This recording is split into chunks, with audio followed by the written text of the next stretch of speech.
त्र्यंबकेश्वर तालुक्यातील बोरीपाडा येथे कृषी विभागामार्फत कृषी संजीवनी सप्ताह नुकताच प्रारंभ झाला।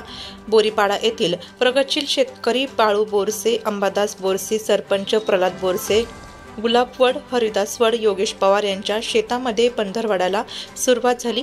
तालुका कृषी अधिकारी श्री गणेश बाबळे यांच्या मार्गदर्शनाखाली गावातील कृषी सहाय्यक चंद्रकला चौधरी यांनी भात बियाणे, 3% मिठाच्या पाण्याची बीज प्रक्रिया करण्याच्या विविध पद्धती सांगून बीज प्रक्रियेचे महत्त्व पटवून दिले।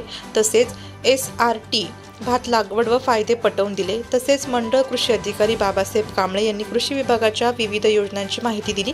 कृषी पर्यवेक्षक प्रशांत पाटील यांनी ठिबक सिंचनाच्या पद्धती व फायदे याविषयी मार्गदर्शन केले। यावेळी उपस्थित कृषी सहाय्यक AS Gaikwad, AC curdle, AG मुखेकर, PB डोकचोळे यांचेही मार्गदर्शन मिळाले। या प्रसंगी शेतकरी मोठ्या संख्येने उपस्थित होते। नाशिक लोकशाही न्यूजसाठी उपसंपादक बाजीराव नाना खिरणार, नाशिक।